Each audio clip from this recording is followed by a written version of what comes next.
Joel Rufino dizia: a esquerda não tem que ter uma política de segurança pública, a esquerda tem que ter uma política de proteção dos direitos. O que o Alessandro Barata dizia: não é direito à segurança, é segurança dos direitos, né? Fala galera, Ricardo Krug aqui passando para dar um breve recado antes do nosso querido host, Rafael Borges, começar o seu bate-papo com a nossa fantástica convidada Caroline Bispo sobre os efeitos da DPF 635. Nesse mês de agosto, até o dia 29, nós estamos rodando a primeira edição do Estante Introcrim, um sorteio de 52 livros de criminologia. Um livro por dia, mais uma coleção inteirinha da Pensamento Criminológico no final do mês. Para saber a lista completa dos livros e participar do sorteio, só dá uma chegada lá no nosso Instagram em @introcrim. E se você já está participando e está escutando esse programa, aqui vai o código de hoje para você ganhar mais 20 bilhetes e aumentar suas chances de levar o grande prêmio para casa. O código é 6L9ZW. E agora, aproveitem esse baita programa. Rafael, Caroline, é com vocês. Olá, pessoal. Bem-vindos ao 55º episódio do podcast Segurança dos Direitos, o seu podcast semanal sobre direito penal, processo penal, política criminal, criminologia, segurança pública e matérias afins. Quem vos fala é Rafael Borges e o episódio de hoje é muito interessante.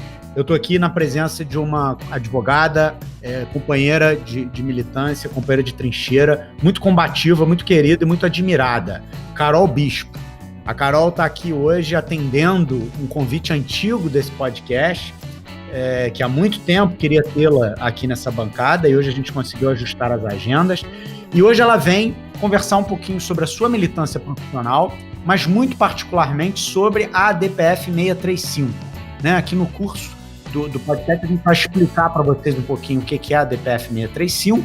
De antemão posso dizer que é a ação que está tramitando no Supremo, aí com o objetivo de impedir ações policiais nas favelas do Rio de Janeiro no período da pandemia. Em Minas Gerais é isso, mas a gente vai aprofundar e explicar tudo bonitinho para vocês.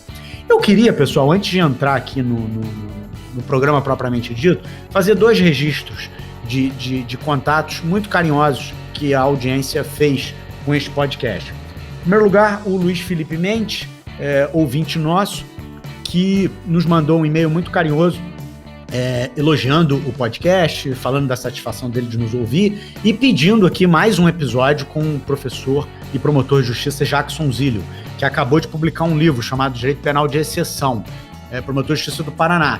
Felipe, tá tranquilo, tá fechado, já estamos em contato com o Jackson para marcar uma data e vamos dedicar um episódio inteirinho ao livro dele, Direito Penal de Exceção. Jackson é um companheiro também, uma pessoa fundamental na luta aí pela construção do Estado de Direito. E também queria fazer um outro registro, que é o queridíssimo ouvinte Samuel Alves, que nos escreveu diretamente da Filadélfia, nos Estados Unidos. Mandou uma mensagem muito especial. Samuel é carpinteiro e disse que ouve o podcast cortando madeiras e as pregando nas paredes, e ele diz que lê com muita frequência o Nilo, a Vera, a Maluca Arão, o Luiz Carlos Valois, o Hamilton Bento de Carvalho, e ele está dizendo que agora que ele está mais ousado, ele se aventura no Zaffaroni. Mandou um abraço aqui especial para Júnior e um abraço para toda a audiência. Samuel, retribuo todo esse carinho, toda essa amizade, toda essa atenção. É muito satisfatório saber que a gente tem um ouvinte aí na Filadélfia, nos Estados Unidos. O podcast tem alguns ouvintes fora do Brasil, a gente consegue acompanhar ali na audiência direitinho, o pessoal que está ouvindo a gente de fora. Tem muita gente, tem algumas pessoas dos Estados Unidos, tem bastante gente de Portugal, né? Tem algumas pessoas da Espanha, né? Provavelmente são brasileiros em diáspora, brasileiros conquistando o mundo, né? Como é a nossa vocação. Samuel é mais um desses. Dizer para ele da nossa satisfação enorme de tê-lo como ouvinte assíduo aqui do podcast e agradecer muito essa mensagem carinhosa que ele mandou. Bom, quero lembrar a todos os ouvintes que nós estamos no Twitter, no perfil @segdireitos, e praticamente todas as plataformas de áudio, no iOS, SoundCloud, YouTube, Spotify. Temos também um e-mail, que é o seguranca2direitos@gmail.com, de maneira que não faltam caminhos, canais, alternativas para que a gente receba mensagens, críticas e sugestões. Todas são muito bem-vindas. E eu não vou gastar mais nenhum minuto do ouvinte com a minha própria isolada voz para dar início imediato ao 55º episódio do podcast Segurança dos Direitos, seu podcast semanal sobre segurança pública, que hoje vem no formato de um bate-papo muito especial com a queridíssima Carol Bispo. Bom, voltando. Poxa, Carol, queria aqui, de plano, agradecer muito a sua presença. Como eu falei no início do programa, e é uma verdade absoluta, esse podcast queria ter a sua presença aqui já há bastante tempo. É uma satisfação enorme para a gente ter você aqui. Eu conheço a sua militância profissional muito de perto, principalmente porque você é membro da Comissão de Segurança Pública da Ordem dos Advogados do Brasil, junto comigo.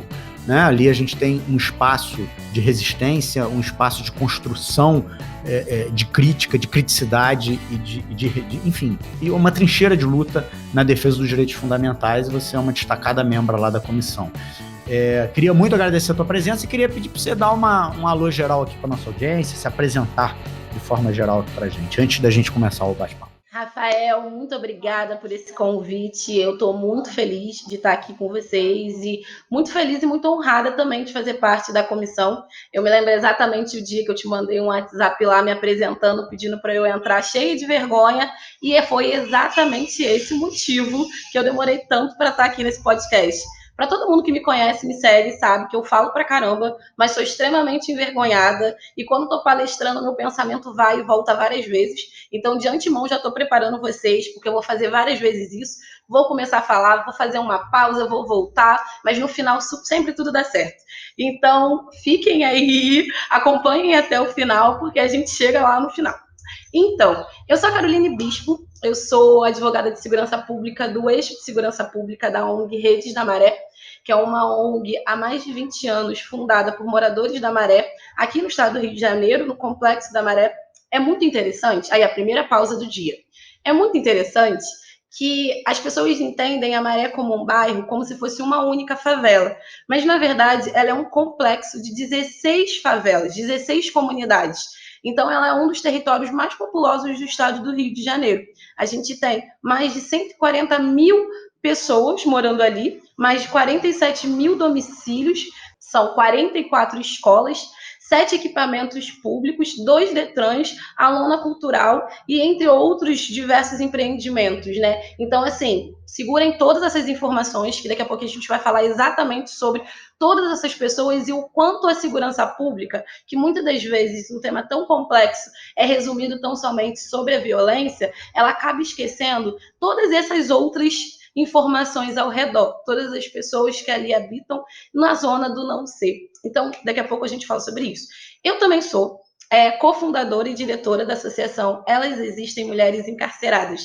É uma associação de mulheres cis e trans que trabalham aqui com as mulheres privadas de liberdade, e aí de novo eu vou falar cis e trans, e vocês vão me ver falando isso várias vezes ao longo desse episódio, porque eu tenho certeza que nós, pessoas héteros, acabamos sempre invisibilizando cada vez mais as pessoas LGBTQI+, por não dar as devidas denominações. Então, muitas das vezes, quando a gente fala sobre encarceramento feminino, a gente acredita que tenham dados sobre sistema prisional feminino como um todo, mas, na verdade, a gente sequer tem informação sobre as mulheres trans dentro do sistema prisional.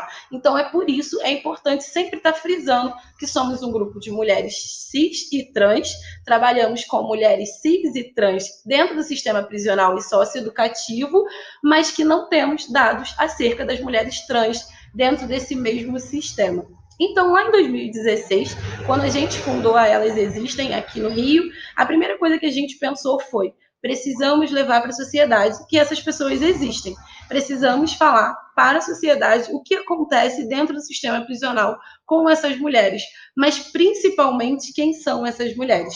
Diante disso, o enfrentamento ao racismo estrutural e institucional é a nossa principal bandeira, e a Elas vem atuando desde 2016, primeiro pensando em trabalhar com aquelas mulheres lá dentro, depois em trazer para a sociedade e fazer com que as pessoas que trabalhavam com essa temática, as mulheres que trabalhavam com essa temática, que também são tão invisibilizadas, né, nessa sociedade, que é extremamente machista, racista, escravocrata, então, as mulheres que também trabalhavam com isso para poder falar, então a gente fazia diversos eventos, e aí eu aproveito para falar, a gente ainda está fazendo vários eventos virtuais, então sigam a Elas Existem no Instagram, que é a Elas Existem, e a gente também tem um blog, eu acho que é o WordPress, na verdade, né? É o elasexistem.wordpress, então vocês sigam lá, que a gente tem um material muito legal, além de estar colocando todas as informações dos nossos grupos de estudo, nossos grupos de leitura, entre outras coisas.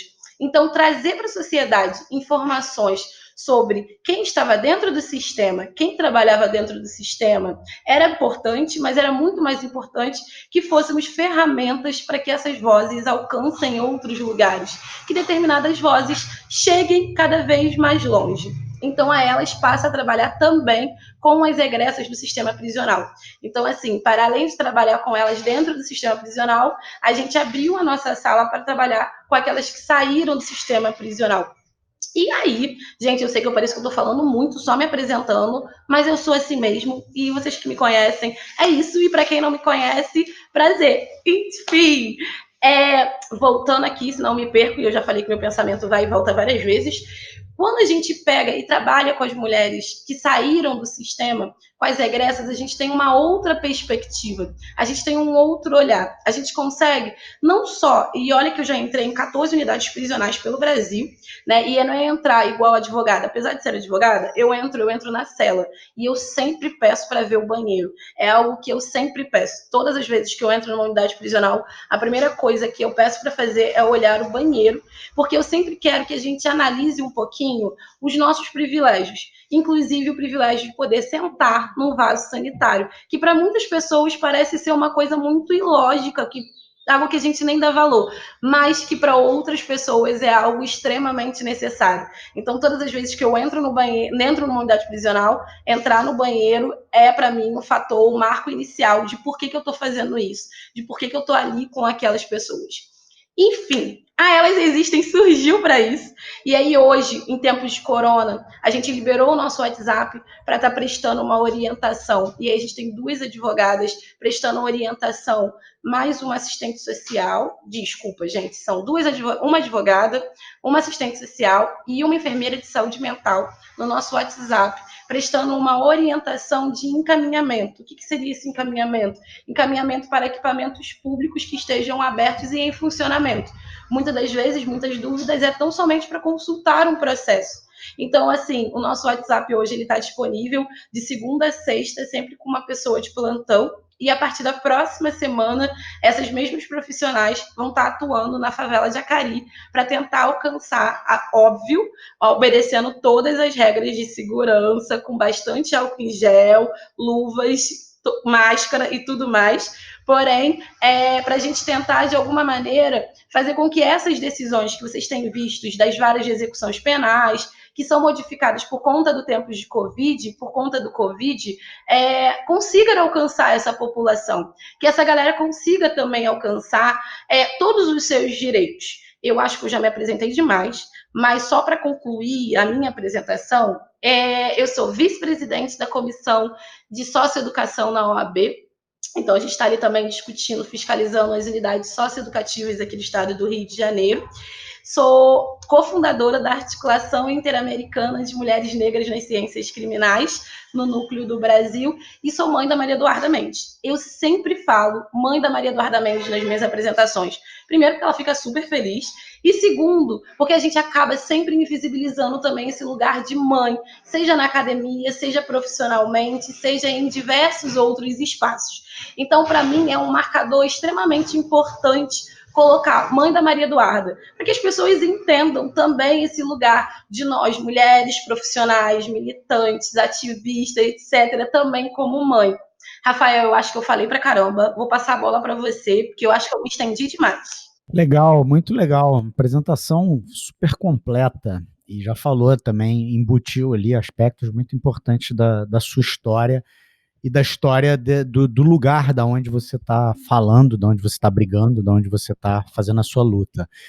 Eu queria agora, Carol, entrar aqui na ADPF 635, né, propriamente dita. Eu vou pedir para você, até porque eu conheço um pouquinho a história dessa ADPF em função muito das informações que você mesmo me trouxe, que você fala, existiu uma ação civil pública antes dessa DPF 635, né? Quer dizer, essa DPF 635 não é a primeira reação jurídica da comunidade com relação a esse tema, né? Houve já uma ação civil pública que tinha ali um objeto mais ou menos semelhante.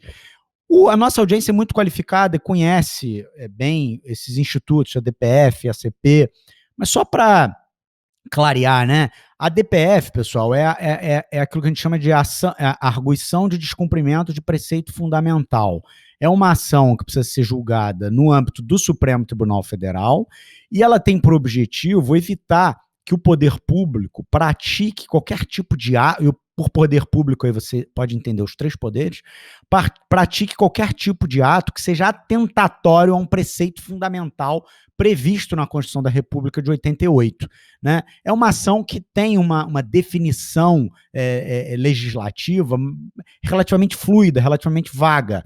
Portanto, a doutrina ela se dedica com muito afinco a definir os desenhos, os limites e, digamos, as possibilidades, as potencialidades da DPF. Né? O fato é que ela é mais ou menos isso. Ela serve para que você impeça que o poder público pratique um ato que seja atentatório a preceitos fundamentais previstos na Constituição de 88. Tá? Agora, eu queria dizer para vocês isso. Antes da DPF 635, teve uma ACP, teve uma ação civil pública. E eu queria devolver, então, a palavra à Carol para que ela explicasse para a gente um pouco essa DPF a partir do contexto de onde ela nasceu, que tem exatamente relação forte com essa ação civil pública. Então, eu acho muito interessante, Rafael, quando você traz para a gente que a DPF, ela muitas das vezes é tentar voltar ao básico. É exatamente isso que eu explico para os moradores lá na comunidade. E, gente, quando eu falo lá na comunidade, eu vou explicar melhor isso para vocês também, porque eu sei que tem nomenclaturas em diversos lugares. Em São Paulo, periferia, no Rio de Janeiro, majoritariamente, favela, e também as comunidades, né? Acho que todo mundo entende muito bem, mas é sempre bom pontuar que tem diversas nomenclaturas com relação a isso. Então, todas as vezes que eu vou explicar para algum morador, eu sempre falo que é exatamente isso, que é muito louco ter que voltar e bater na porta do Supremo Tribunal Federal para dizer, cumpra-se o básico. Nós existimos. Olha que louco que é. A gente está descumprindo o preceito fundamental, que é o direito à vida. É o direito à segurança, o ir e vir, quando a gente discute a segurança pública pensando tão somente na polícia como aquela polícia opressiva, quando também se tem aquela preventiva, aquele cuidado com os moradores que deveriam ser, né? E aí, quando a gente fala de territórios de favela e de comunidade, a gente já consegue ver os desenhos da cidade, o quanto determinados lugares acabam sendo afastados, e além de afastado, dificultando o acesso a outras oportunidades e a outros meios. Como aquelas pessoas que se encontram naqueles territórios não se veem como parte da cidade. Muitas das vezes, para chegar no centro da cidade, tem que ser pego 2, 3 ônibus e olhe lá. Eu mesmo, e aí puxando porque você falou que é desse meu lugar de fala, né? Eu levava 3 horas para chegar no centro do Rio de Janeiro. Da minha casa até o centro eram 38 quilômetros. E aí a Avenida Brasil sempre muito parada. Eu levava quase 3 horas e eu chegava atrasada em todos os compromissos na vida. E aí quando acabavam as reuniões ainda, que sempre eram até muito tarde, eu ainda levava mais 3 horas para chegar em casa. E aí a gente está falando desse lugar de pessoas que acabam não se vendo como sujeitas, porque muitas das coisas não são pensadas nelas. E nessa operação policial, e aí eu vou voltar para a ACP, que você veio puxando, a gente ela é conhecida como a ACP da Maré, assim como a ADPF 635, ela é conhecida como a ADPF das favelas, e aí é muito interessante que a gente tenta sempre levar para os moradores, levar para as pessoas que são sujeitas de direitos e que terão suas vidas impactadas diretamente, formas com que elas consigam simplesmente entender do que a gente está falando. Então, essas terminologias e nomenclaturas, às vezes a gente consegue pensar numa maneira um pouco mais leve, e leve num tema tão complicado, é difícil, mas levar formas com que essas pessoas consigam falar do que está sendo falado, pensando também sobre elas. Então, isso é extremamente importante também ser ressaltado. Então, lembrem aí a CP da Maré e a DPF das favelas. É isso que a gente vai falar agora. Na CP da Maré, que surgiu em junho de 2016, um dia, 20 de junho, se não me engano, eu acho que não, mas foi em junho de 2016, uma operação policial que já se estendia ao longo de todo o dia, chegou à noite, os moradores muito cansados daquilo, e é muito louco, Rafael, e pessoas também que estão nos ouvindo, que a gente não tem uma noção da sensação de medo. Eu acho que todo mundo conhece aquela música do Rapa, de Paz Sem Voz Não É Paz, É Medo. E tem uma amiga minha que com certeza está ouvindo nesse momento, Nayá, eu prometo que eu vou terminar esse artigo assim que eu conseguir ter tempo na vida. Mas Paz Sem Voz Não É Paz, É Medo. Perspectivas de como o direito não chega nas moradoras de favela. Porque numa comunidade, o silêncio dá medo. Que a comunidade é um lugar de muito movimento, de festa na laje, de caixa de som falando a música da igreja. Então, várias lojinhas, vários empreendimentos. Então, quando tudo isso fecha e para, quando entra o silêncio, surge o medo. Porque o caveirão está ali dentro. Porque muitos policiais acabam fazendo troia. Fazer troia é se escondendo na casa de alguns moradores, se escondem nas lajes. Então, você imagina, ao longo de 10 dias, você saber que a polícia está dentro, mas não saber exatamente onde ela está. Então, assim, ter medo de sair de casa, ter medo de ficar em casa e viver enclausurado no silêncio com medo. Então, nessa operação policial de mais de 10 horas, alguns moradores, juntamente com os diretores da ONG Redes da Maré e alguns presidentes da associação, se mobilizaram e foram até o plantão judiciário, juntamente, e aí nós temos sempre o conceito de tentar, de todas as maneiras, a forçar os equipamentos públicos e os órgãos que atuam nessa esfera possam trabalhar. Então, é óbvio que poderia ser chamar um advogado nesse momento, mas para aqueles moradores era importante também que fosse a Defensoria Pública. Então, foram para o plantão judiciário e, junto com a Defensoria Pública, impetraram um pedido de urgência, né, para que tão somente se acabasse a operação policial, que tão somente ela se finalizasse, ou então que dissesse qual era o motivo daquela operação policial. Depois, essa petição inicial, ela foi deferida inicialmente, né, no plantão noturno, ela foi emendada. E essa emenda virou a ACP da Maré. E aí é um questionamento, e é muito louco, gente, como eu falei para vocês, de coisas óbvias, né? Da gente estar pedindo, são pedidos nessa emenda inicial, são pedidos tão básicos como o de ter uma ambulância em dias de operações policiais, o de ter GPS nas viaturas policiais. É tão doido que o pedido principal é para que seja elaborado um plano de redução de danos da letalidade policial, um plano de operações policiais e de como elas ocorrem. Então, é só para avisar. E aí, por que a gente também puxou a ACP para falar da DPF? Porque, em sua grande maioria, são os mesmos pedidos. São pedidos para que, vidas negras importam não só quando elas tombam ao chão. Vidas negras importam em todos os momentos e diariamente. Importam, inclusive, quando uma operação policial, tem um helicóptero atirando a esmo, sem observar, sem ser uma plataforma de observação, sendo uma plataforma de tiro. Então, quando a ACP ela surge, lá em 2016, vem muito na medida para demonstrar essas informações. E aí, quando eu falei para vocês que parte do meu trabalho era... Na verdade, eu nem falei para vocês o que era o meu trabalho na ONG Redes da Maré. Então, eu já sei que eu fiz uma apresentação super longa, mas eu tenho que explicar o que é o eixo de segurança pública na ONG Redes da Maré. O eixo de segurança pública ele é formado por 3 fatores, 3 setores. o Maré de Direitos, onde tem um advogado, uma assistente social, alguns estagiários que trabalham visando a garantia de direito para aquela população, onde eu e a assistente social, a gente tem 3 vezes na semana prestado consultorias gratuitas de orientação àqueles moradores, mostrar para aquelas pessoas que elas são sujeitas de direitos. Outra parte do Maré de Direitos a gente está acompanhando as violações de direitos. E aí não são só violações de direitos, como é que eu posso dizer para vocês? São violações de todos os direitos. Então, é repensar esse lugar também, né? Então, parte do Maré de Direitos, parte do trabalho, eu estou falando super rápido, porque eu anotei várias coisas para conversar com vocês. E como a minha mente vai e volta, eu acho que não vai dar muito tempo, mas a gente chega lá. Então, outra parte fundamental do trabalho do eixo de segurança pública é a mobilização, e é o que eu falei para vocês várias vezes, o como demonstrar para os moradores que eles são sujeitos de direitos é importante. E o que a mobilização faz?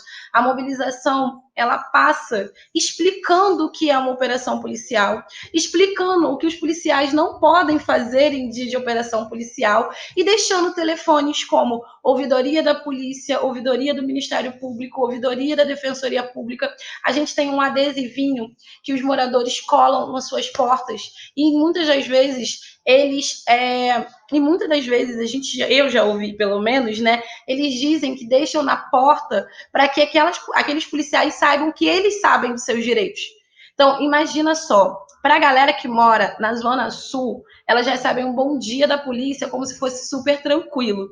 Agora, para a galera de comunidade, é preciso colar um adesivo na porta da sua casa para que aquele policial saiba que aquela pessoa sabe dos seus direitos. É muito louco isso, né? Porque não deveria ser. É muito louco porque justamente isso. Não deveria ser assim. O direito deveria chegar para todas as pessoas e de todas as formas. E eu acho que nós, como advogados, eu digo eu e Rafael e a maioria de vocês que estão ouvindo, fizemos um juramento e nesse juramento era de sua grande maioria de fazer com que as leis fossem cumpridas.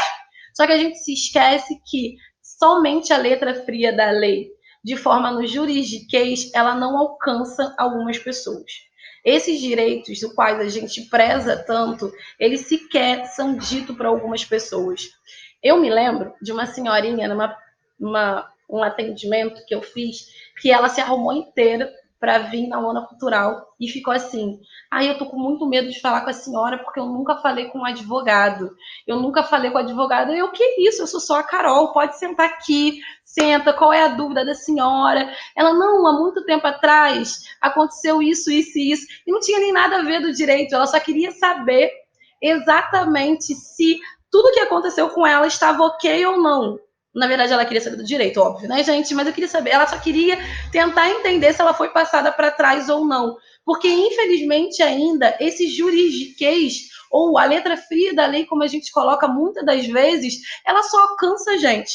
Só alcança a nós mesmos. E eu falo muito isso sobre academia, né? Porque eu tento, todos os meus artigos, eles são escritos, em sua grande maioria, para que pessoas como eu, como a minha mãe, como a minha avó, elas possam entender, independente de eu ter um diploma, independente de eu ter outros certificados de pós-graduações e entrar no mestrado, eu quero falar com quem esse direito foi escrito. No terceiro fator, lá do meu eixo de segurança pública, a gente tem um projeto de Olho na Maré. O projeto de Olho na Maré, ele surgiu em 2016 como uma forma de sistematizar os dados de violações que ocorrem na maré. Então, ele tenta, de uma forma de sistematizar, operacionar e organizar as informações de todas as violações que ocorreram ao longo do ano naquela comunidade. Então, eu quero pedir para vocês, nesse momento, continuarem ouvindo, mas dar uma corridinha lá no site da Redes da Maré e fazer o download de todos os boletins de segurança pública, direito à segurança pública, que está muito legal. Tem o de 2016, 2017, 2018 e de 2019. Só para facilitar a vida de vocês, eu trouxe alguns dados aqui para a gente conversar. o porquê é necessário esse de olho na maré e o porquê, mais ainda, é necessário trazer esses dados à tona para que todo mundo entenda o que acontece ali dentro. Então, lá em 2016, ou melhor dizendo, um dos fatores que o De Olho da Maré trouxe para a gente é que entre 2016 e 2019 foram registrados 90 homicídios. 107 pessoas foram feridas por arma de fogo durante as operações policiais. Foram 89 dias de suspensão nos equipamentos de educação. Então, a gente está falando de um jovem, por exemplo, que esteja no segundo grau, 3 anos de segundo grau, em 3 anos ele perder 89 dias letivos. Então, olha que louco que é. A gente já está saindo de um não lugar. Sabe quando aquela galera fala de meritocracia? Sabe que quando todo mundo temos direitos iguais, somos todos iguais? Brincadeirinha, ledo engano. Porém, não. No momento que a gente tem 89 dias de suspensão de aulas e nenhuma provisão ou previsão de que isso seja reposto, a gente já está colocando aquele jovem num não lugar. A gente já está colocando ele ainda mais atrás. E aí, pausa de novo. Hashtag Vidas Negras Importam é extremamente importante, mas é muito mais importante as atitudes os quais a gente tem diariamente. Então, fazendo textão no Facebook é legal, porém, perceber que vidas negras importam antes de serem tombadas ao chão se faz necessário cada dia mais. Então, assim, não esperem ter cada vez mais jovens negros ao chão para a gente discutir sobre equipamentos públicos suspensos, aulas suspensas, vidas sendo postas em riscos. Então, retiro minha pausa para voltar aqui o que eu tinha falado, que eu tinha anotado para vocês, e aí a gente falou desses 89 dias de suspensão. E aí, nesse De Olho na Maré e nos boletins, vocês vão observar, a gente conseguiu acompanhar que em 2016, a cada 21 dias, uma pessoa morreu em decorrência de confrontos armados entre grupos civis armados e forças policiais. Olha que louco que é pensar a cada 21 dias uma pessoa morrer. Em 2017, houve 42 dias de operações policiais na Maré. Foram 20 homicídios. A cada 17 dias, uma pessoa morreu em decorrência de confrontos entre grupos armados e policiais. Gente, todas as vezes que eu falo sobre isso, eu paro para pensar. É muito difícil aceitar que não estamos vivendo num país de guerra.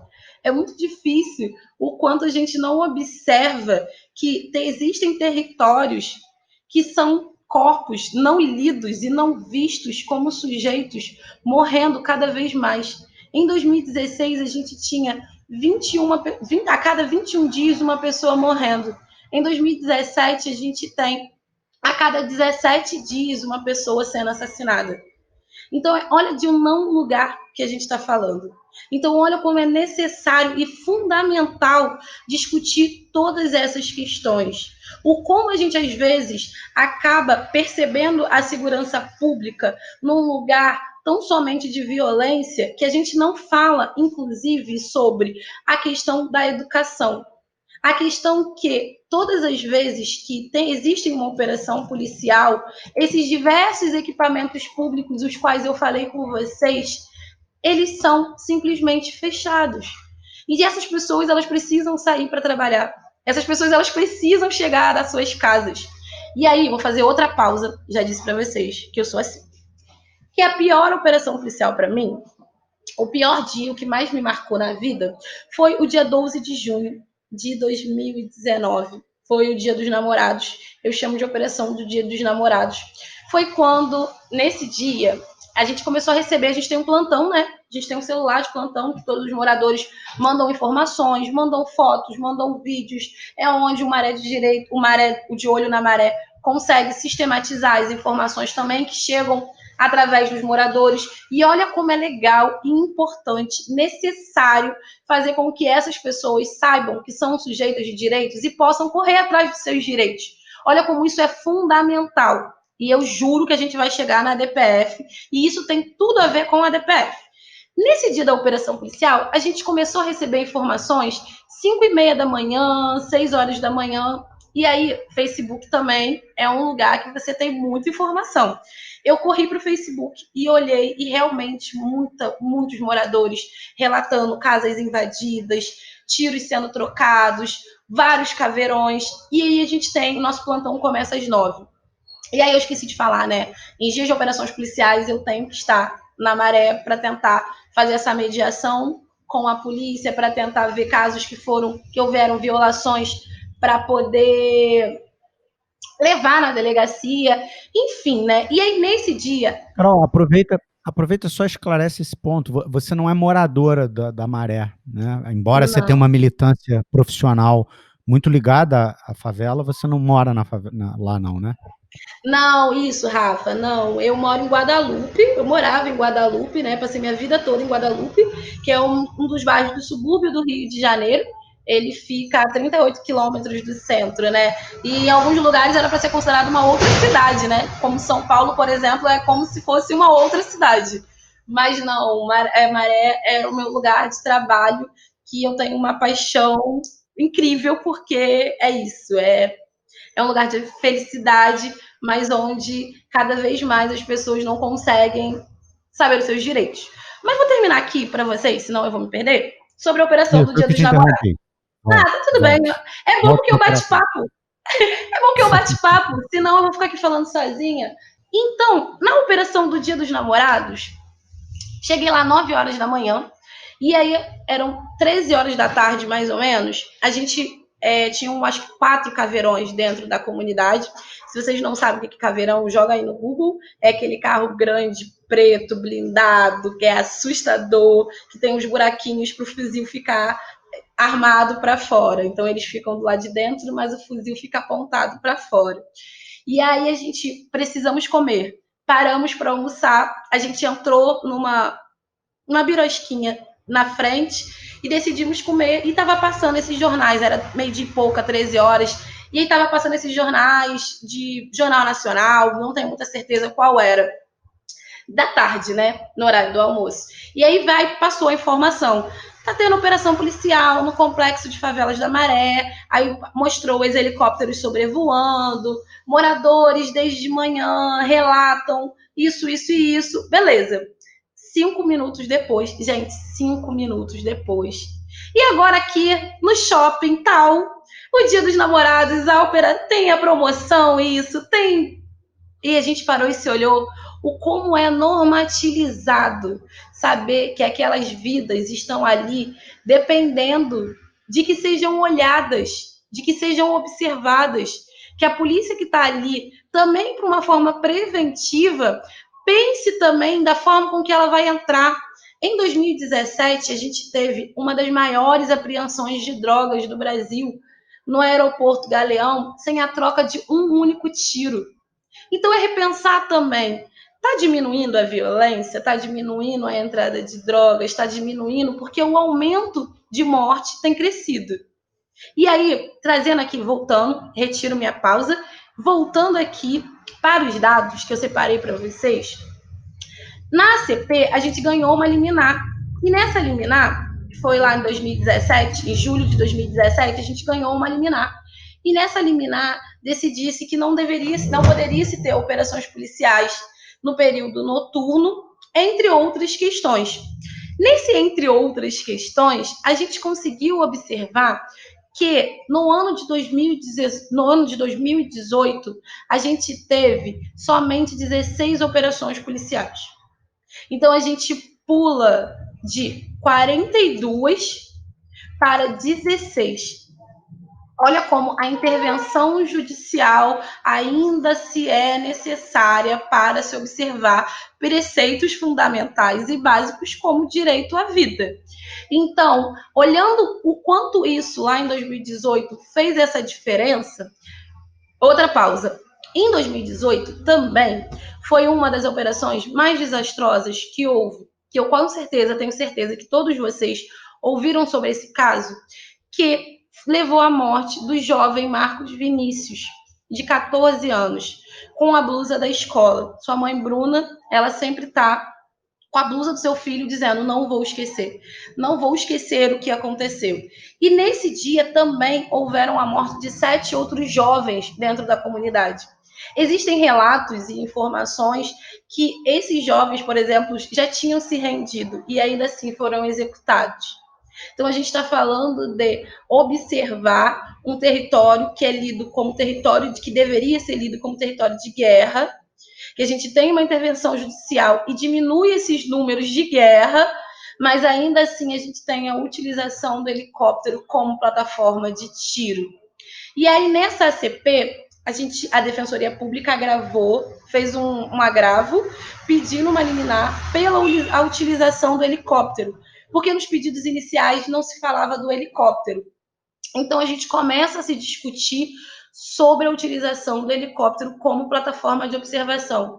Gente, que louco que é você ter que discutir que um helicóptero sobrevoando, com os ventos batendo e atirar, ele vai conseguir mirar e atirar naquela pessoa. Apesar que determinadas pessoas, autoridades, já disseram que era só mirar e atirar. Inclusive, tem videozinho dessas autoridades dentro de um helicóptero nessa mesma situação. A gente observa, e a discussão, olha que doido que é, Rafael, que a discussão não é para não usar o helicóptero, é para que o helicóptero não atire. É somente isso, sabe? A gente não está nem discutindo sobre, olha só, não queremos a utilização do helicóptero. A gente só não quer que esse helicóptero saia atirando. Por exemplo, a galera da Zona Sul, ela quando ouve um barulho de helicóptero, ela não vai sentir medo. A galera de territórios de favela, ao ouvir um barulho de helicóptero, é um pavor. É aterrorizante. Eu acho que eu até te mostrei uma vez, Rafael, no chão. Eu acho que foi até na OAB, um videozinho com as fotos no chão de tiros. A Rede da Maré, o Eixo de Olho na Maré, conseguiu contar nessa operação policial mais de 100 tiros no chão. Então, tiros no chão, a gente sabe de onde está vindo. A gente não pode afirmar, mas a gente sabe logicamente de onde esses tiros estão vindo. Carol, sabe que o Nilo, quando foi o Nilo foi governador do estado do Rio por alguns meses, né? Ali quando o Brizola se desincompatibilizou para ser candidato, ele era vice do Brizola, quando o Brizola se compatibilizou para ser candidato a presidente da República. Uma das coisas que o Nilo fez, das quais ele mais se orgulha, foi um decreto proibindo o uso de aeronaves como plataforma de tiro, né? Um decreto em 1994 que dizia: não, helicóptero não pode ser usado de nenhuma forma. Pode ser usado em operações para recrutar, para trazer pessoas, para tirar gente de área de risco, enfim. Esse tipo de coisa pode. O helicóptero pode ser usado para isso, mas jamais você pode usar o helicóptero como base de tiro. Esse decreto de 94, ele nunca foi revogado. Nunca. Jamais, em tempo algum, ele foi revogado. Ele continua em vigor, formalmente falando, né? Mas os governadores que o sucederam ignoraram completamente o conteúdo desse decreto e usaram diuturnamente, aí com destaque, né, para Sérgio Cabral e Wilson Witzel, que de longe dos governadores que o estado do Rio já teve foram os mais sanguinolentos, né, usando o helicóptero como plataforma de tiro, né? É um dado curioso daqui da nossa história recente. Sabe, Rafael, a gente sempre cita esse decreto do Nilo. Então, assim, é algo que a gente fala o tempo todo. Inclusive, em todas as minhas petições, na ACP, eu acho que eu estou fazendo uma remissão. Estou sempre assim, oi, olha aqui. Porque é o que a gente está falando, a gente não está discutindo para coisas novas. Seria muito grande pensar que a gente está tentando mudar a lei, quando, na verdade, a gente só quer que ela seja cumprida. A gente só quer que a lei seja cumprida. Pedir para que se tenha ambulância em dias de operações policiais poderia salvar vidas. E salvar vidas como, por exemplo, do Marcos Vinícius, que sua mãe encontrou ele com vida ainda. Tiveram que colocar ele dentro de um carro para que ele fosse socorrido. Dentro do carro, não.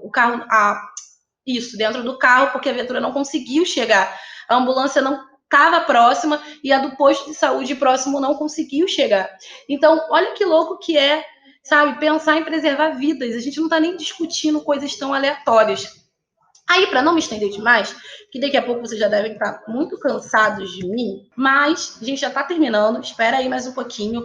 Mas em 2019, eu queria trazer, que é muito interessante, e aí em 2019 é quando a gente entra na DPF, finalmente, né? porque eu já estou me estendendo pra caramba.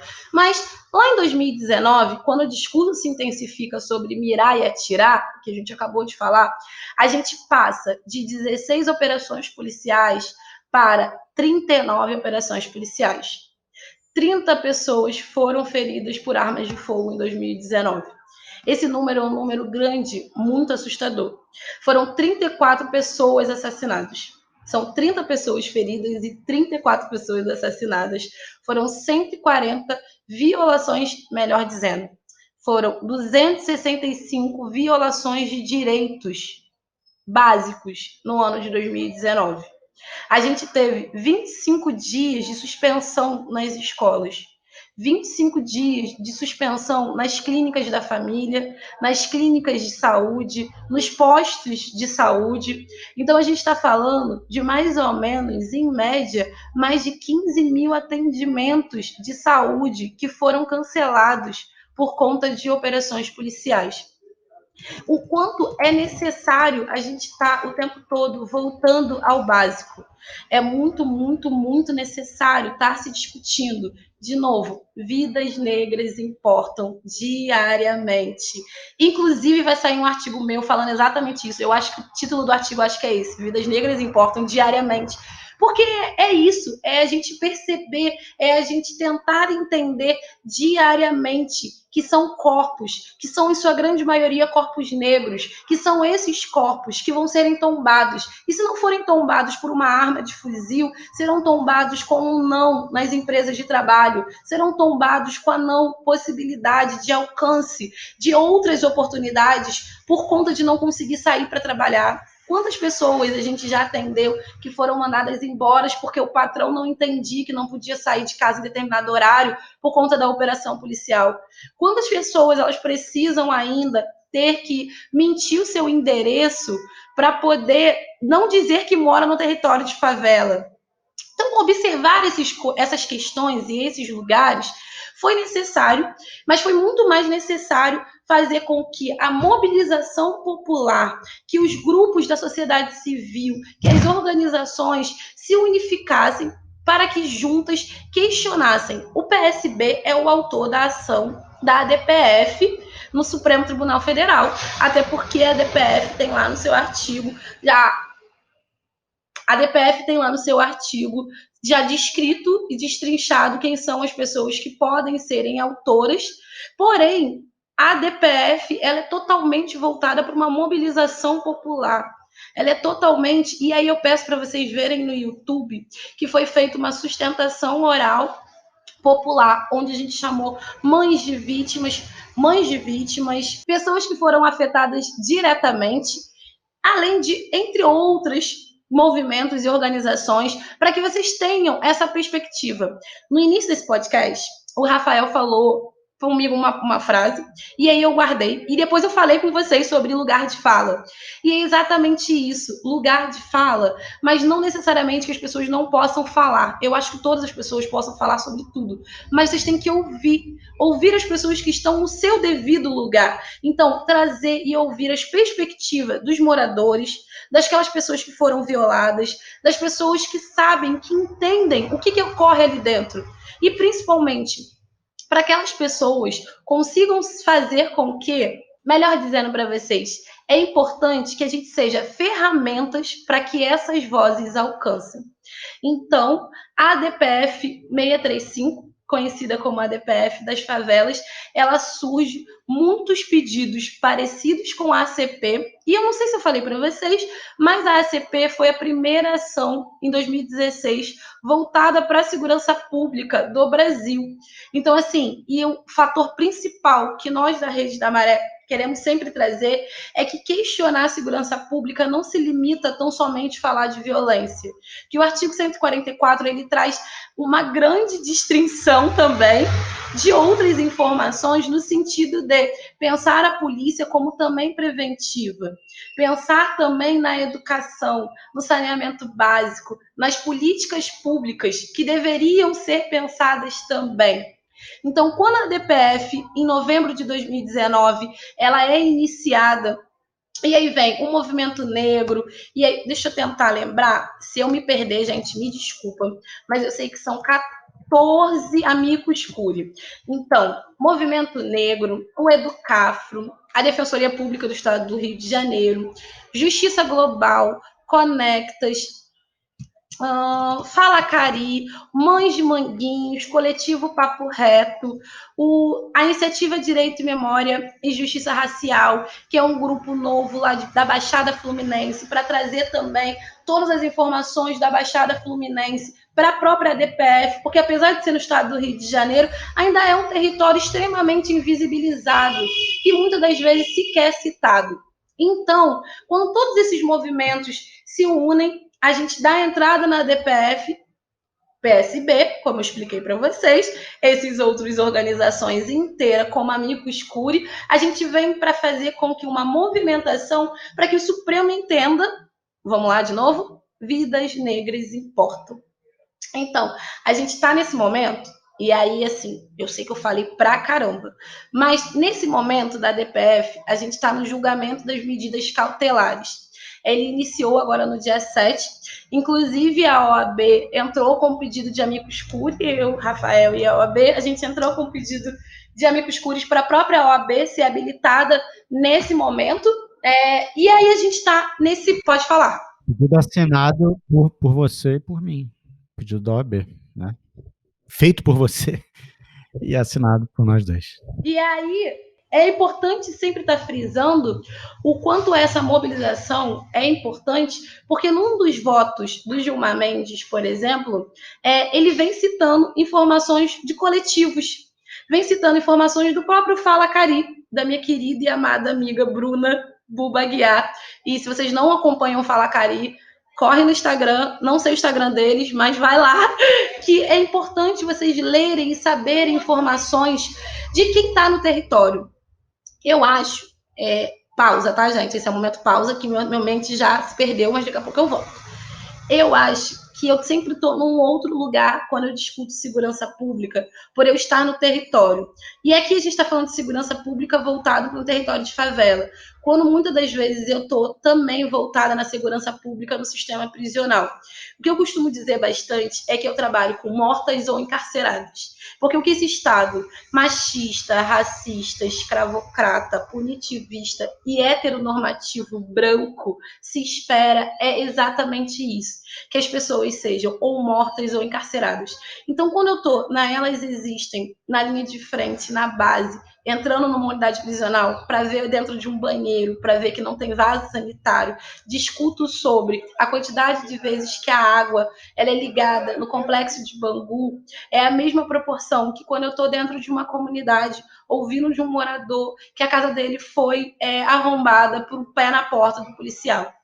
Então, eu estou num outro lugar que eu acho que todas as pessoas deveriam estar. É importante, principalmente, para que a gente saia do nosso lugar, sair da nossa zona de conforto. O que os meus coordenadores exigem muito de mim, na Maré principalmente, é que eu veja o direito como um direito acessível a todos. Tentar levar o direito dessa outra maneira. Mas eu só consigo fazer isso porque eu consigo ouvir, porque eu consigo estar ali. E é aquela palavrinha que a gente já falou sobre ser ferramenta para que aquelas vozes cheguem, muitas das vezes aquelas vozes só precisam de ouvidos para que as ouçam. E aí, voltando aqui para a DPF, é exatamente isso. Na DPF, as minhas petições, pelo menos, muitas das vezes, muitas coisas são coisas muito básicas de informação do que acontece ali dentro. É tão doido. Gente, olha que louco que é. É tão doido que a gente, às vezes, muitas das vezes, eu não estou nem discutindo artigos ou a questão de mérito. A gente só está passando as informações do descumprimento de quesitos básicos, como o direito à vida, o direito de ir e vir. Então, a gente está, como eu falei para vocês, voltando aqui o meu pensamento, porque eu já disse que minha mente se perde mesmo, voltando aqui, nesse momento, a gente está no julgamento de mérito, onde o relator Fachin, ele deu vários pedidos, e um dos pedidos principais que ele negou foi olha que louco que é, gente. O pedido principal, o primeiro pedido, determinar ao Estado do Rio de Janeiro que elabore um caminho ao Supremo Tribunal Federal, no prazo máximo de 90 dias, um plano visando a redução da letalidade policial e ao controle de violações de direitos humanos pelas forças de segurança pública. Gente, olha que doido. Foi negado um pedido de fazer um plano para que pudesse, visando, olha que louco, visando a diminuição da letalidade policial. E esse foi o pedido que foi negado. E aí, agora, Gilmar Mendes e o Lewandowski divergiram desse voto, e essa divergência foi principalmente nesse ponto. O quanto a gente tem que discutir que vidas negras importam, a ponto de que precisa se pensar em como essas operações policiais são realizadas, como essas operações policiais são executadas e são feitas e elaboradas, e tornar isso público, e tornar isso de forma concisa e consistente. Então, a elaboração desse plano, ele é um dos principais pontos e pedidos dessa ADPF, como também da ACP. A gente não está discutindo sobre ter ou não ter operações policiais. Se eu estivesse aqui dizendo que era o fim das operações policiais, e não é algo que a gente está dizendo. O que a gente está dizendo é que é necessário se observar como elas são ocorridas. É necessário se observar como elas são executadas constantemente. Deixa eu te fazer uma pergunta, Carol. Primeiro, um destaque, assim, para um pedaço da sua fala, que eu, do alto da minha branquitude pequeno burguesa, não tinha me dado conta ainda de uma coisa muito importante que você falou.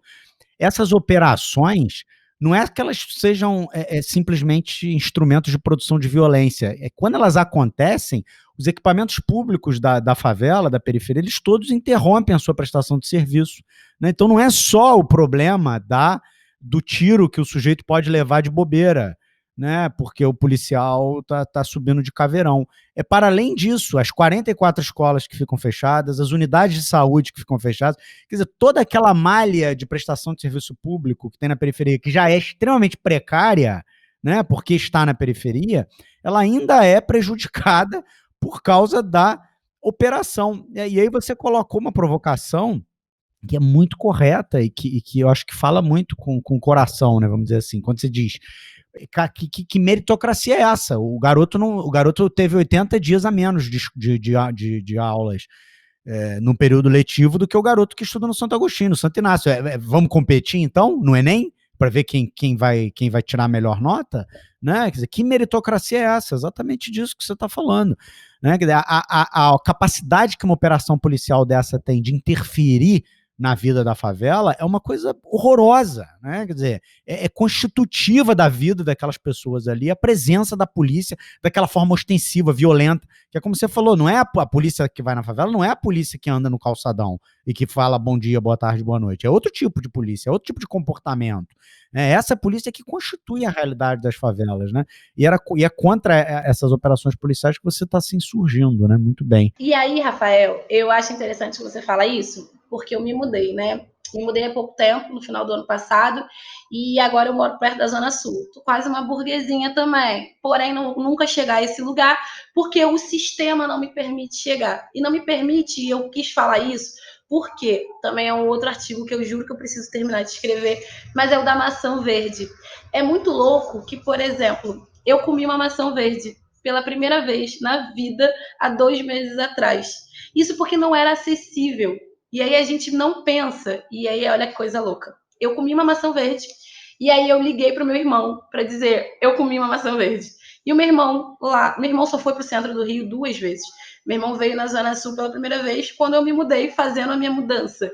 Eu, inclusive, só tinha vindo para cá, acho que pouquíssimas vezes.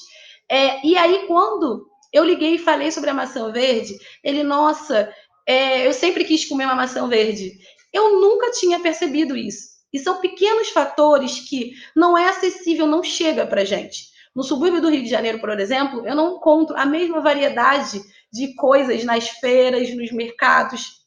E são coisas tão pequenas que a gente não fala e não observa que fazem uma diferença muito grande na vida de alguém. Então, assim, a maçã verde era só um exemplo para dizer que a gente precisa discutir essas coisas. De que quando a gente discute a operação policial, as pessoas acreditam muitas das vezes que os reflexos sobre isso são somente a morte. Quando, na verdade, são inúmeros reflexos e são reflexos constantes. Porque quando eu falei para vocês que aquela foi a pior operação policial para mim, eu saí de lá, eu não concluí.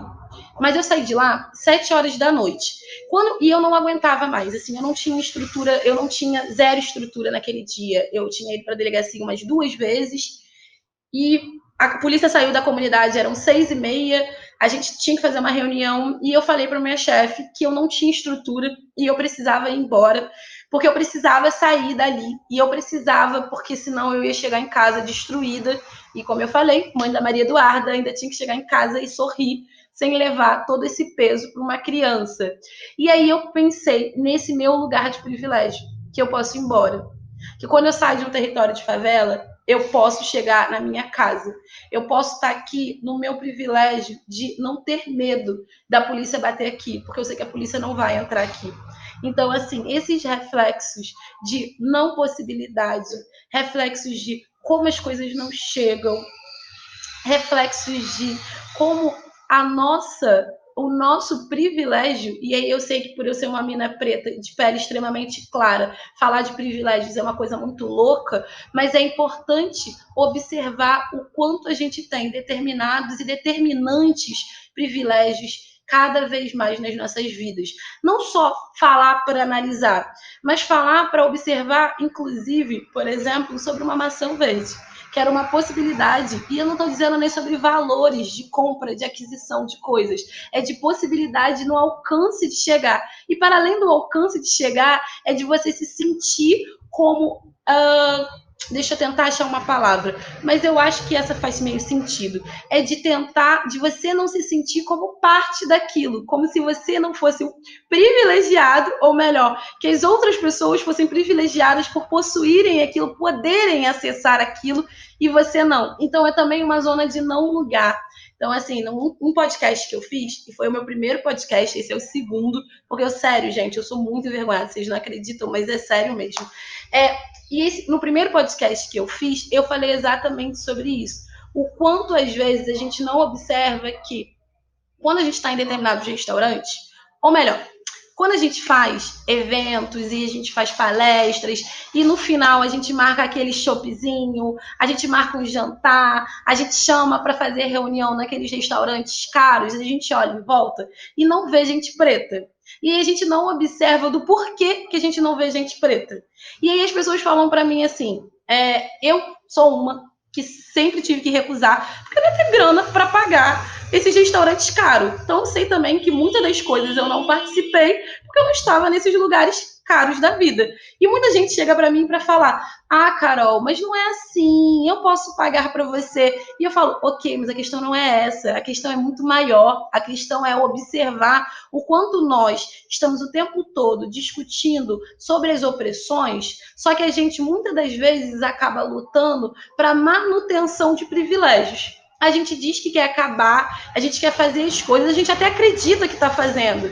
Mas quando a gente não observa pequenos detalhes, e aí é muito doido, né? Pequenos detalhes mesmos, não faz a diferença. Porque a gente ainda continua mantendo essa hegemonia heteronormativa branca, em sua grande maioria, nos espaços. Então, assim, Rafael, eu te cortei. Volta aí, eu vou te trazer de volta, porque eu te cortei total para falar isso, mas era que eu precisava dizer para vocês que a gente precisa sair da nossa zona de conforto. O podcast é seu, Carol. Carol, eu queria agora sim, já encaminhando para o final do nosso episódio, que você comentasse duas questões que são correlatas à DPF 635.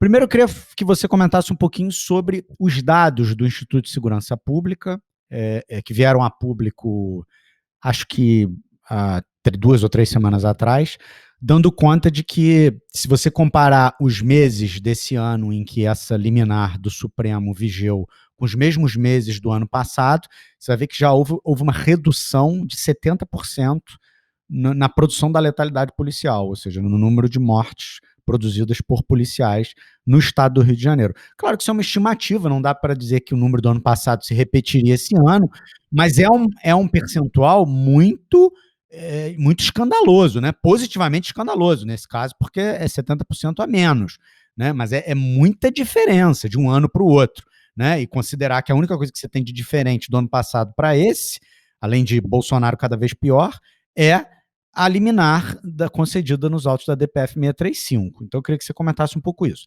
E também queria que você comentasse um pouco sobre uma questão que eu até conversei um pouquinho com você nos bastidores, que é o seguinte: eu vi algumas manifestações oficiais de batalhões de polícia militar do estado do Rio de Janeiro, após a entrada em vigência da liminar na DPF 635, alguns batalhões se negando a fazer incursões em favelas sob pretexto de que, na vigência da liminar, eles não podiam subir os morros, ou subir, enfim, entrar nas favelas.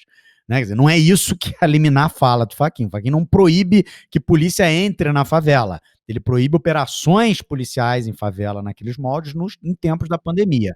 Né? Ele não proíbe isso. Agora, o fato é que e aí eu digo isso porque pessoalmente isso chegou até a mim, através de canais oficiais, essa informação, de que alguns batalhões se negando por escrito. Não vou, briga de marido e mulher, o cara tá espancando a mulher. Não vou subir não, porque tem uma liminar aqui do Fachin e eu não vou subir por causa disso. Então eu queria que você comentasse tanto essa redução significativa que a gente teve no número de mortes, como esse expediente policialesco, né? Isso não é policial, isso é policialesco, esse expediente, essa coisa meio torpe, meio escrota de querer, enfim, se insurgir contra a liminar, né? Deixando de proteger o cidadão morador da favela. Longe de mim achar que a polícia protege alguém, enfim, talvez seja melhor mesmo que eles não entrem, não subam, não façam mais nada dentro desses espaços de periferia, mas o fato é que essa desculpa ela é completamente descabida, né? E fala muito sobre o caráter, né? Sobre a natureza das forças policiais do Estado nesse momento. Então, eu acho que, principalmente, a primeira coisa é pensar o modelo dessa polícia que a gente tem, sabe? Se a própria polícia não imagina que ela possa entrar como forma preventiva, que ela possa entrar para outras situações para além da operação policial, a gente já verifica o quão louco que isso tudo está se tornando, né? Se a própria polícia acha que para entrar numa comunidade é tão somente na operação policial, o que a gente vai dizer, por exemplo, e não é nem que eu concorde, tá, gente? Nem estou entrando aqui nessa questão de Lei Maria da Penha, mas quando uma mulher, se tiver uma medida restritiva de direitos, por exemplo, e for ameaçada dentro de uma comunidade. Quando, por exemplo, uma mãe que tem a guarda de seu filho e aí ele vai passar os dias com o pai e o pai não devolve, aquela mãe vai poder chamar a polícia para poder ajudá-la nessa situação? Igual outros locais, outros desenhos da cidade? Então, é observar esses pequenos lugares também, né?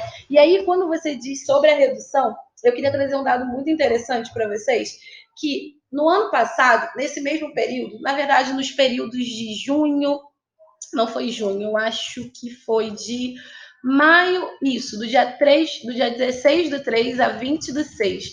Março, abril, maio e junho. Nesses 4 meses de 2019, nós tivemos 16 operações policiais, com 15 mortos e 19 feridos.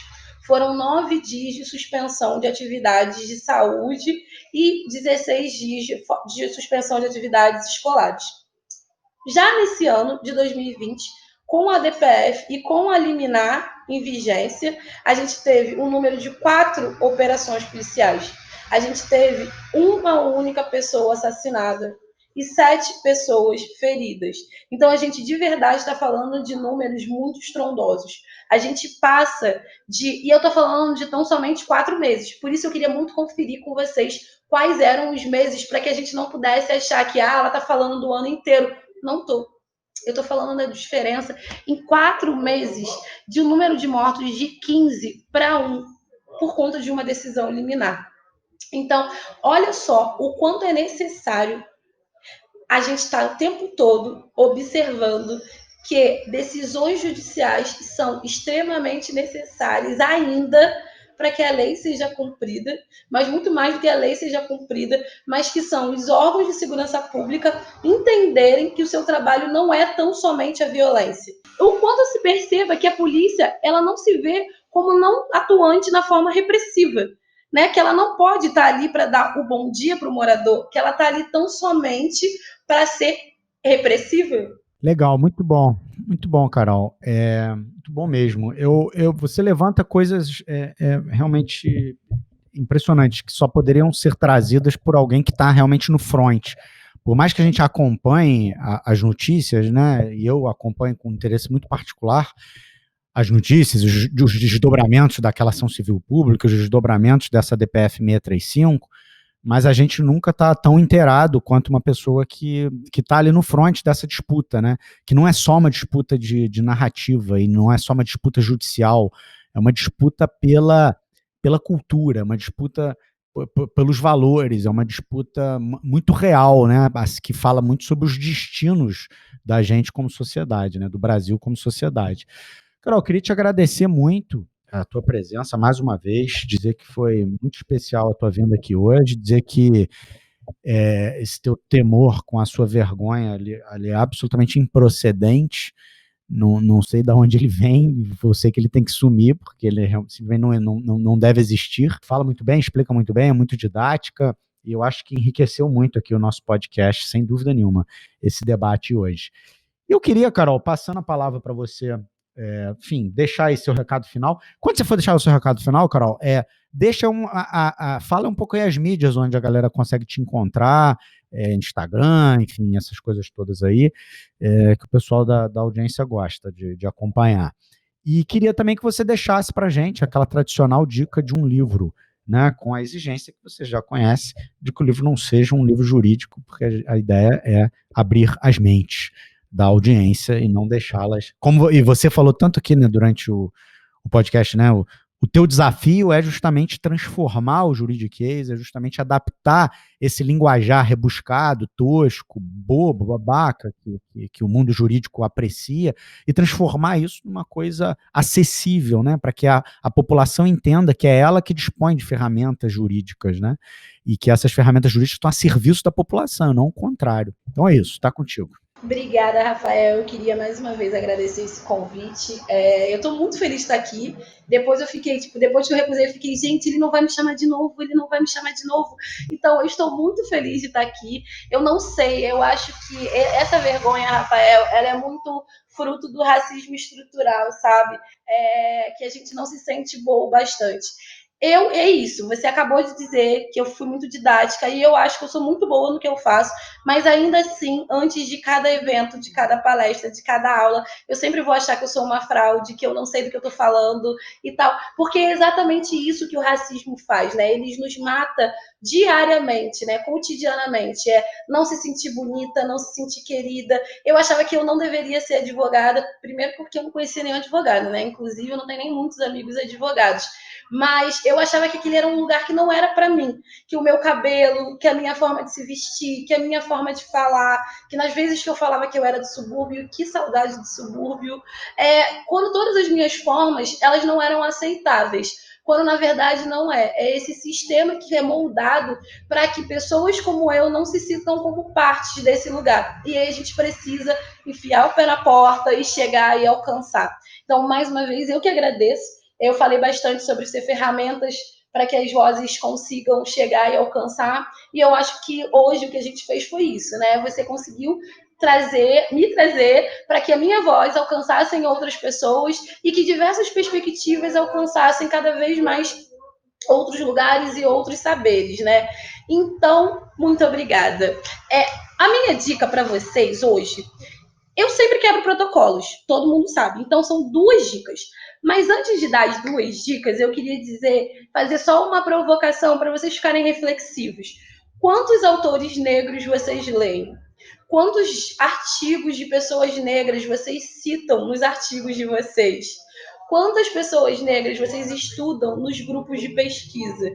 Quantas pessoas negras vocês encontram ao lado de vocês? E ao lado, digo ao lado mesmo, sabe? É você observar que não é só ter o amigo negro para ser o negro card, para eu ter o meu amigo negro. Não, é observar de verdade ao lado de todo mundo, ao todo, profissionalmente, de amizade. É tentar analisar como um todo. Porque se a gente está nessa luta de acabar com opressões, são todas as opressões. E aí, tem uma amiga, gente, eu me perdendo de novo, mas eu sei que eu vou encerrar, mas vocês têm que ouvir isso. A gente estava falando semana passada o quanto determinadas lutas feministas, enquanto elas só veem essa heteronormatividade branca, ela serve tão somente para a manutenção de privilégios brancos. Por que eu estou dizendo isso? E é óbvio que eu sou feminista, né, gente? Por favor, já deixando aí, meu Instagram é carolbispo00, que o Rafael pediu para eu deixar, então já estou deixando aqui com vocês. Tem muito mais besteira do que informação de trabalho, mas tudo bem. Então, quando você para analisar que na luta feminista a gente discute nos espaços para que se tenham mulheres, e aí quando mulheres alcançam esse espaço e a gente não percebe que são somente mulheres brancas, a gente não está acabando com essa distinção. Quando a gente discute sobre paridade de gênero, por exemplo, e nessa discussão de paridade de gênero só tem mulheres brancas, a gente está na manutenção do privilégio branco cada vez mais. Então, assim, falando sobre isso, deixando essa provocação para vocês, eu quero citar um livro estrangeiro de uma autora maravilhosa, Michelle Alexander, A Nova Segregação, Racismo e Encarceramento em Massa. Ele é da Boitempo, ele foi lançado aqui no Brasil em 2016, com a tradução do Silvio Almeida, com a participação do Silvio Almeida, que é um grande amigo. E Silvio diz bastante nesse livro que Michelle Alexander é muito generosa no sentido de entender que as suas palavras não são só para o meio acadêmico, mas que são para todas as pessoas. Então, esse livro é, inclusive, para aquelas pessoas privadas de liberdade. Então, ele alcança todas as pessoas. E a segunda dica que eu queria deixar para vocês é de uma querida que tem a ver com direito, mas não tem, então todo mundo dá para ler. É o livro Corpo Negro Caído no Chão, o Sistema Penal e o Projeto Genocida do Estado Brasileiro. É da Ana Luísa Pinheiro Flausina, é a nossa querida Ana Flausina, e é muito louco, sabe, Rafa, que a Ana Flausina, ela vem discutindo criminologia desde 2008, e eu nunca fui em nenhum evento onde ela foi citada. E eu nunca participei de um grupo de discussão onde a Flausina era o marcador-chave, trazendo corpos negros caídos ao chão para discutir criminologia. E aí eu falei sobre isso semana passada, né? Que agora que eu terminei a pós de criminologia, eu falei, nossa, que legal, eu poderia dar aula, mas ganhando para isso. Porque ser convidado toda hora para falar sem ganhar nada, tudo bem, parabéns, muito obrigada. Só que aí a minha amiga, essa que eu sempre falo, ela virou e falou, mas existe professor negro de criminologia? E aí eu parei para pensar, existe. Porque eu acho que quando a gente começa a mudar, e aí eu pensei num curso muito maneiro, pensei em toda uma ementa, toda a bibliografia preta, de gente preta, e eu falei, é assim que a gente começa a mudar, é assim que a gente consegue mudar, quando a gente começa a falar desse outro lugar. Então, assim, muito obrigada mais uma vez por esse convite, eu espero que vocês leiam esses livros, que vocês questionem, podem me mandar mensagem, eu sou difícil de responder, mas eu respondo em algum momento, e muito obrigada por estar aqui com vocês. Valeu, então com essa despedida a gente também encerra o programa. Muito obrigado, pessoal, pela audiência e até a próxima semana. Um grande abraço a todos.